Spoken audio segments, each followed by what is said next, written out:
Olá, boa noite a todos. De retorno, então, para mais um dos nossos estudos do Livro dos Espíritos. Bom, ontem, ao finalizar o nosso estudo, eu vi que o Anderson Maziel tinha deixado algumas questões.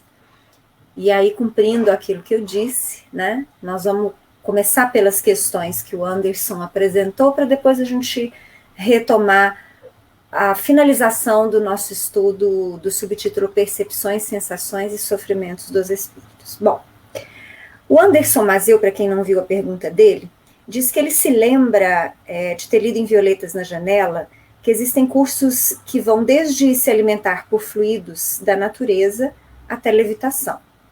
Um espírito recém-desencarnado pode viajar pelo pensamento? Ele pergunta.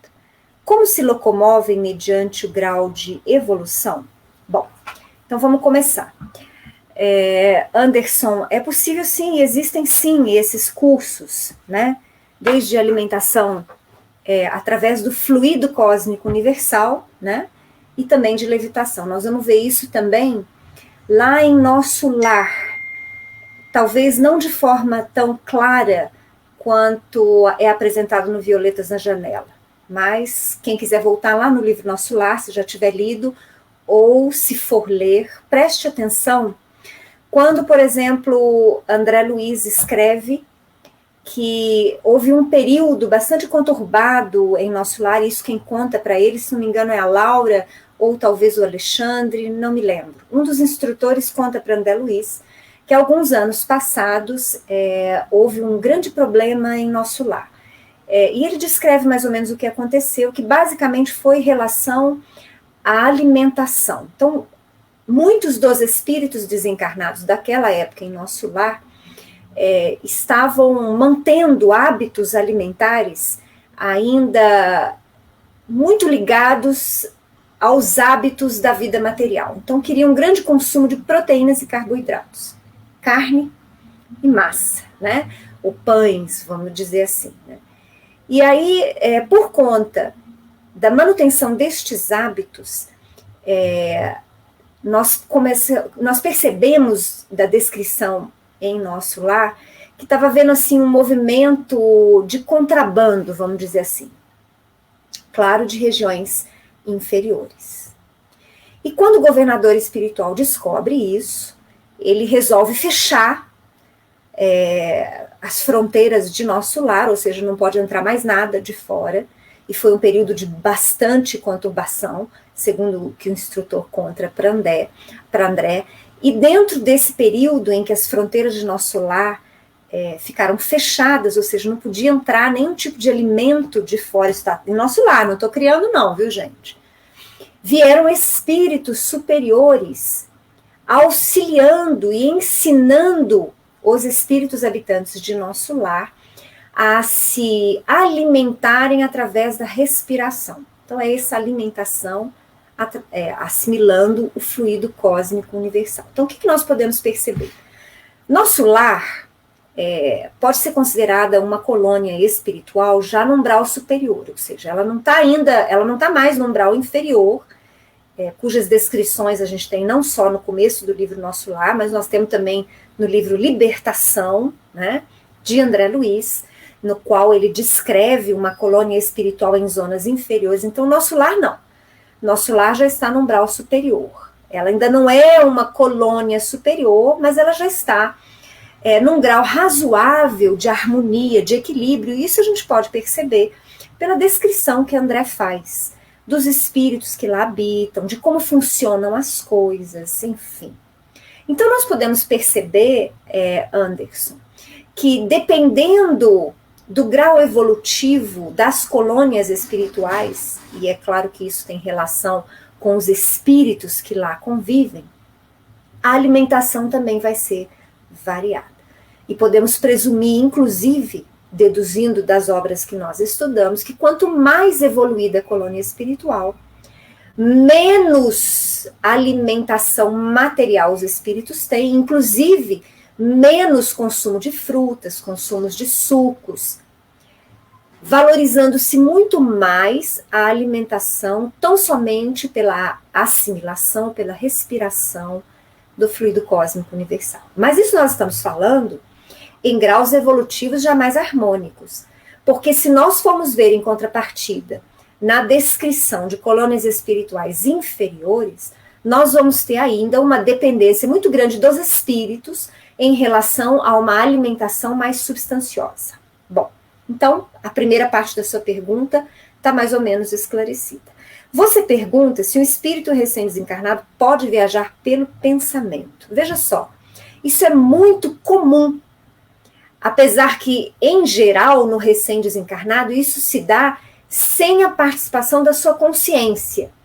É muito comum os casos relacionados, e nós vamos ver muitos, trazidos por Allan Kardec na Revista Espírita, que ele publicou durante 11 anos, nós vamos ver muitos casos relacionados de pessoas que contam, espíritos desencarnados que contam, que no instante da morte pensaram fixamente num irmão, ou numa irmã, ou num filho, ou numa filha, ou no cônjuge que não estava ali presente, e imediatamente ele se viu frente a esse ente querido ainda encarnado.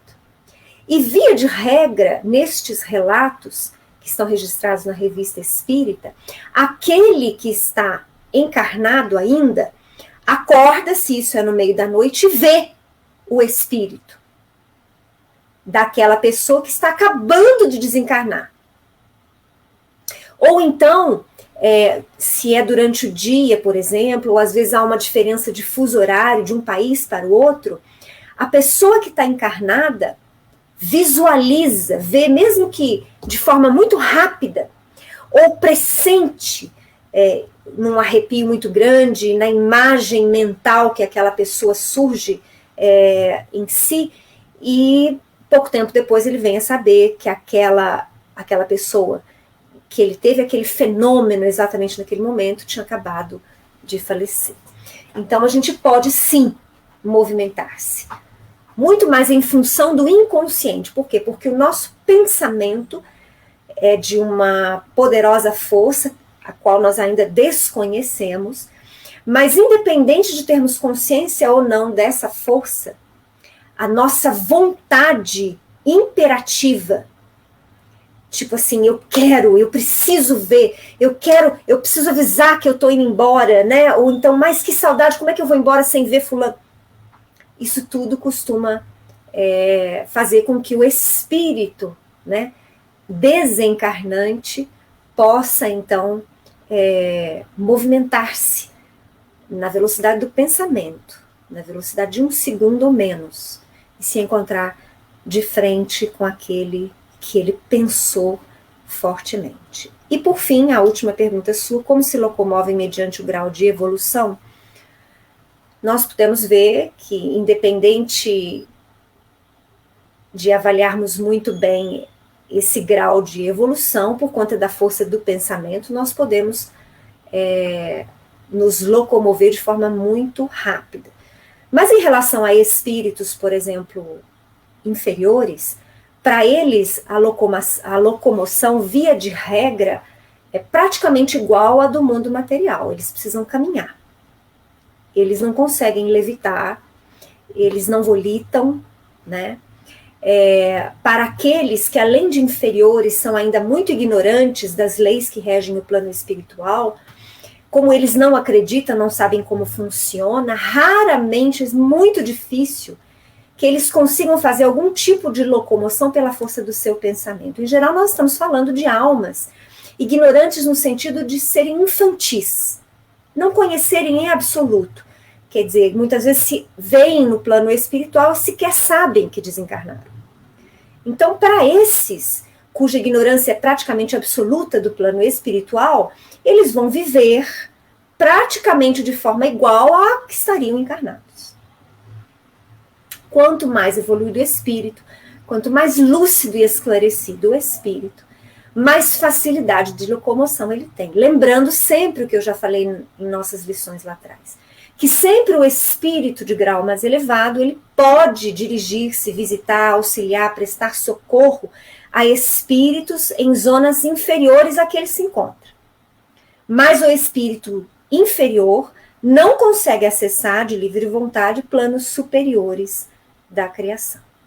Os únicos casos de espíritos inferiores são aqueles em que eles são levados muitas vezes para excursões rápidas, visitas rápidas a planos melhores, muito mais a título de incentivo, para que eles sintam vontade efetiva de melhorar, de fazer o bem, de estudar, para que eles possam ser merecedores no futuro de viver nestes planos mais harmonizados. Eu espero ter respondido, Anderson, um pouquinho as suas questões. E agora nós vamos dar continuidade, então, ao nosso estudo, já no final, né, aí do subtítulo Percepções, Sensações e Sofrimentos dos Espíritos. Bom, ontem nós paramos na questão 252. Então, hoje, já na questão 253, Kardec pergunta: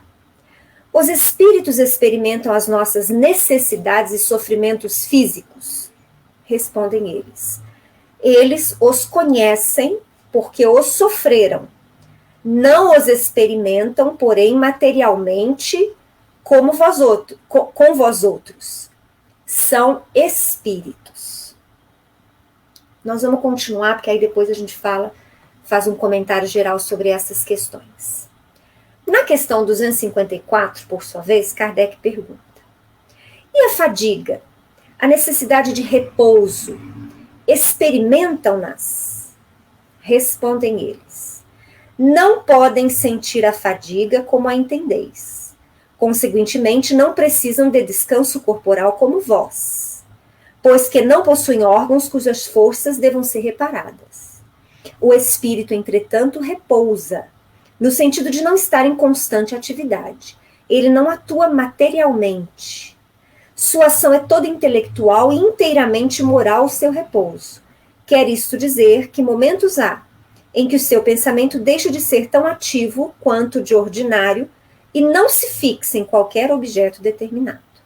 É um verdadeiro repouso, mas de nenhum modo comparável ao do corpo.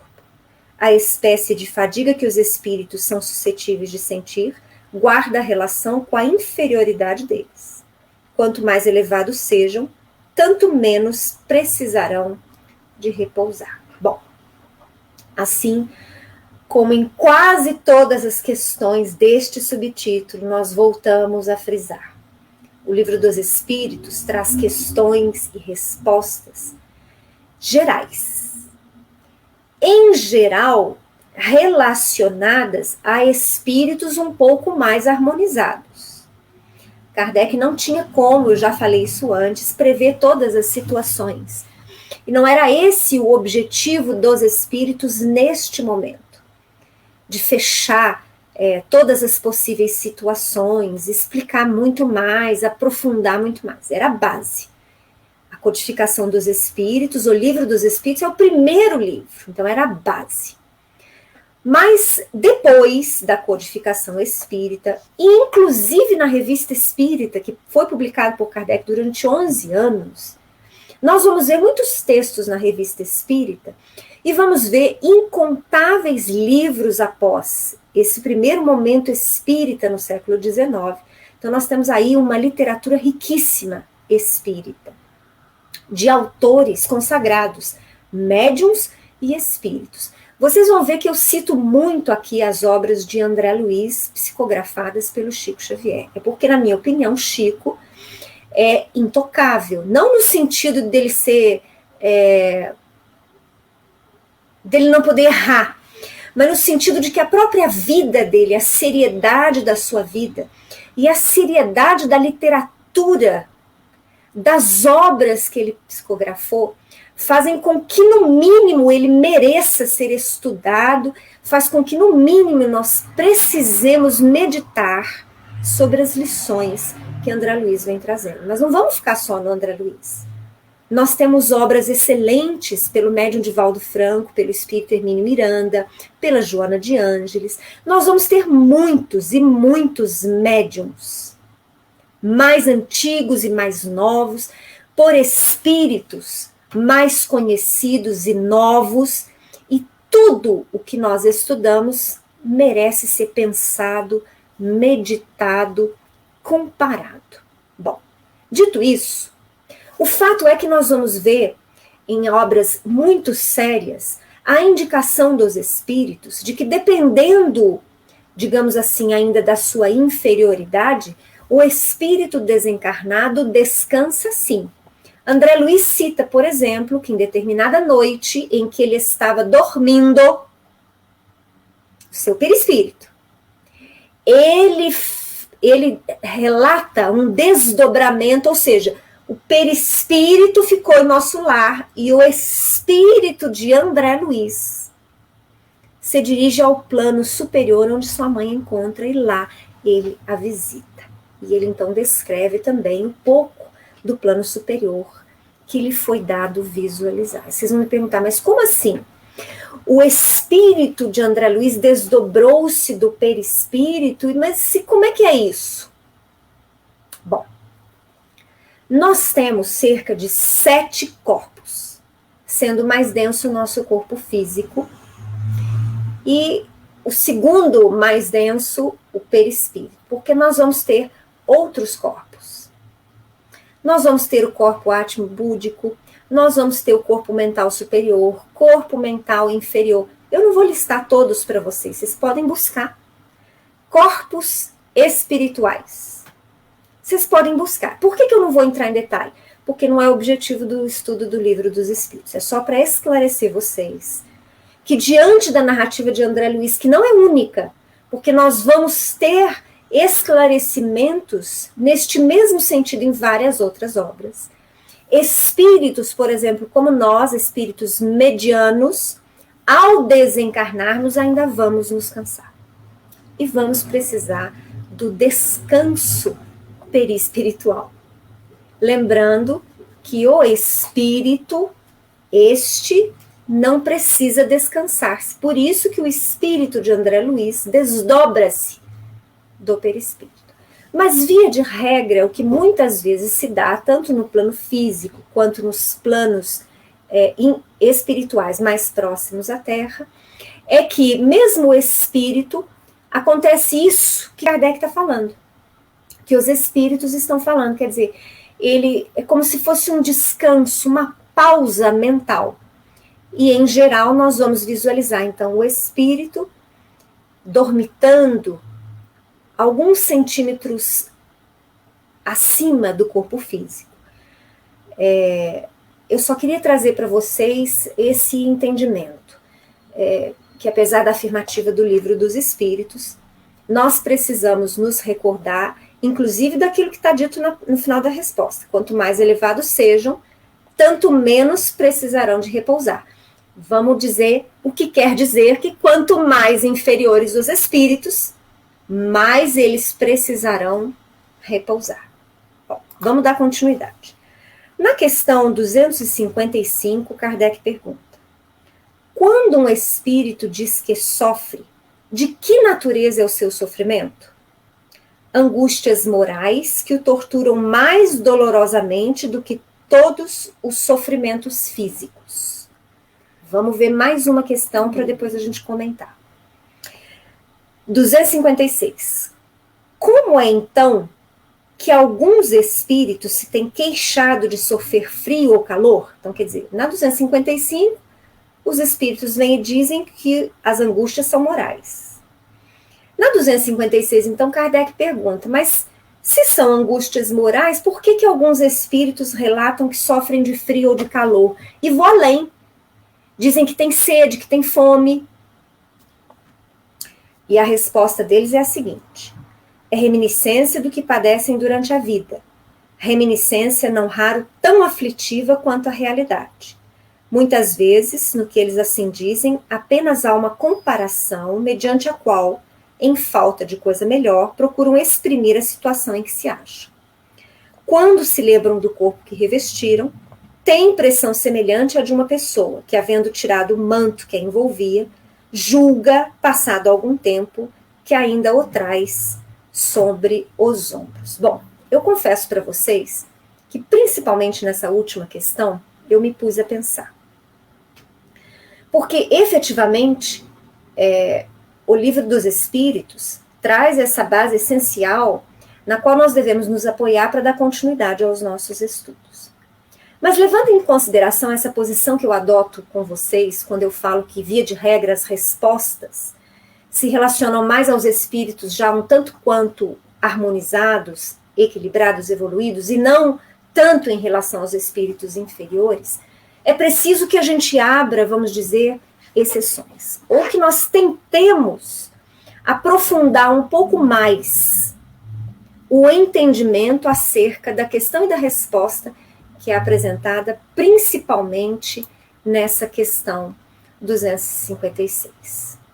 Bom, a verdade é que, através dos atendimentos mediúnicos e no estudo de vários livros, como eu já afirmei para vocês, de autores espíritas, psicografias de médiuns valorosos, nós vamos perceber o relato dos espíritos em relação a essas sensações de frio, calor, fome e sede. Para não fugir do que eu costumo trazer para vocês, as obras de André Luiz trazem estas informações. André Luiz diz claramente em Nosso Lar que durante o período em que ele passou no umbral, ele sentiu sede, ele sentiu fome, ele sentiu frio. Muito bem. Será que eram só angústias morais? Será que naquele comentário que eu fiz em questões, acho que ontem e na semana passada, em relação ao perispírito, a essa densidade maior quando são inferiores, e a sutileza, a eterização quando são mais elevados, será que essa mudança da densidade do perispírito não funciona de maneira diferente em relação às sensações, aquilo que o espírito sofre? Penso eu que muita coisa ainda permanece não mal esclarecida, mas que nós ainda precisamos ter mais detalhes, talvez por conta da dificuldade dos espíritos nos relatarem o que efetivamente acontece. Porque muitas vezes eles não têm linguagem suficiente nas nossas matrizes para descrever o que efetivamente ocorre, e nem imagens comparativas. Então quero eu crer que em corpos perispirituais mais densos, estas sensações de frio, calor, fome e sede não são tão somente morais. O corpo perispiritual mais denso tem, digamos assim, uma dependência com o meio em que ele está inserido muito maior do que o corpo perispiritual mais sutil, mais etéreo. Mas é preciso que nós frisemos, é um detalhe importantíssimo. Mesmo André Luiz contando que ele não possuía meios de obter uma alimentação, que muitas vezes ele comeu da vegetação que tinha no chão, que ele tinha muita sede, às vezes ele bebia a lama, né, que ele encontrava. Mesmo nestas circunstâncias, André Luiz não vai morrer de novo. André Luiz não, digamos assim, fica tão depauperado que ele não consegue mais fazer absolutamente nada. Ou seja, apesar destas sensações, dessas percepções intimamente relacionadas com a densidade maior do perispírito, isso não funciona de maneira igual como no mundo físico material. Aqui no mundo físico material, nós temos somente alguns dias que nós conseguimos permanecer sem água. Se não me engano, acho que são 2. E conseguimos também permanecer alguns dias sem nos alimentar, sob pena de falência da nossa organização fisiológica. Isso não se dá no plano espiritual. Então, mesmo que o espírito queixe-se de fome, de frio, de calor, de sede, ele não vai perder a sua organização perispiritual. Por isso que muitas vezes o relato deles é que é um sofrimento muito grande. Porque para eles a impressão é que não tem fim.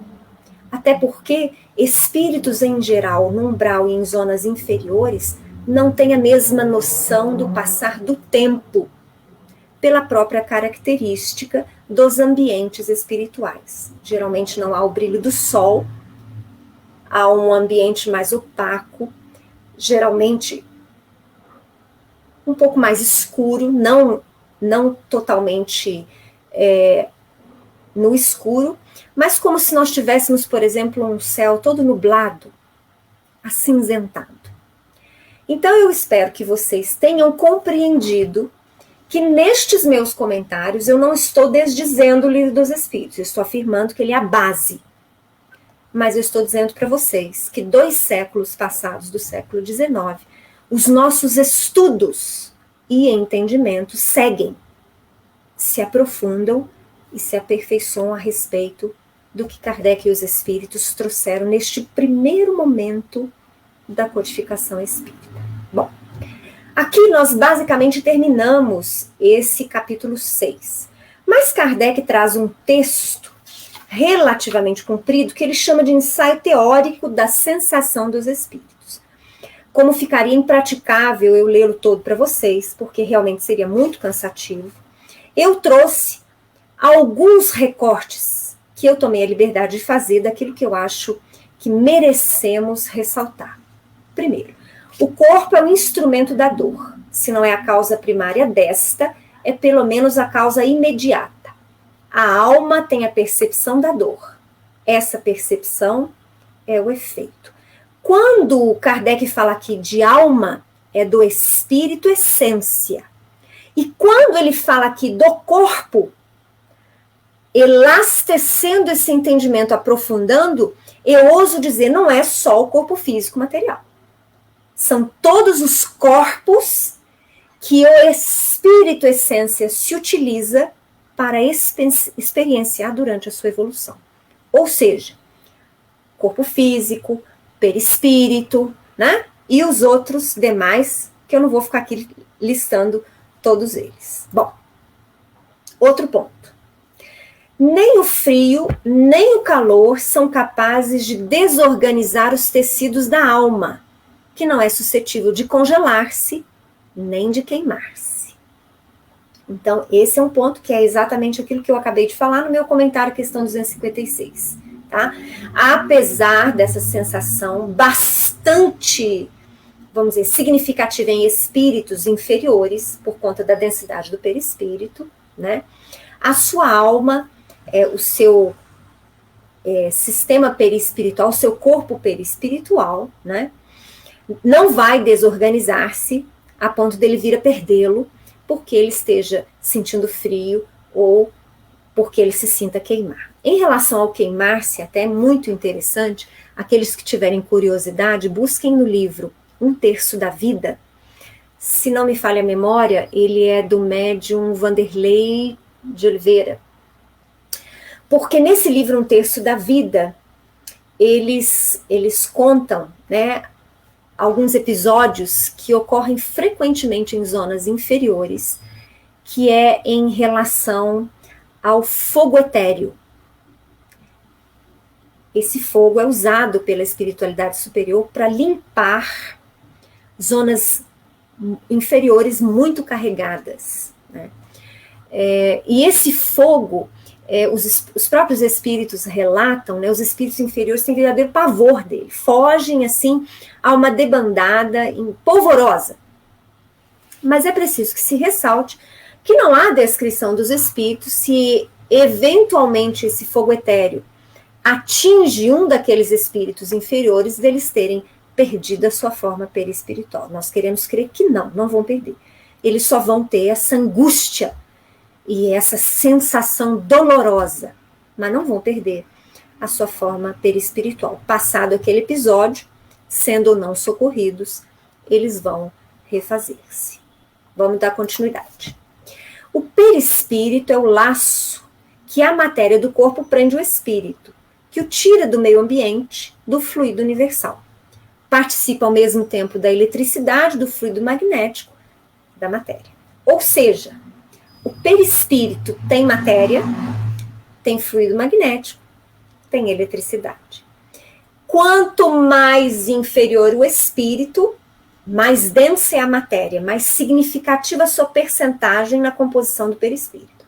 Quanto mais evoluído o espírito, mais são os fluidos etéreos que têm maior, digamos assim, percentagem, né? Menos quantidade de matéria e menos densificada ela se apresenta. É o princípio da vida orgânica, porém, não o da vida intelectual que reside no espírito. Então, Kardec faz a questão de diferenciar que o corpo físico independe do espírito, mas não há vida sem o espírito. O espírito existe sem o corpo físico. O corpo físico sem o espírito é somente um cadáver. O perispírito sem o espírito, o que ele passa a ser?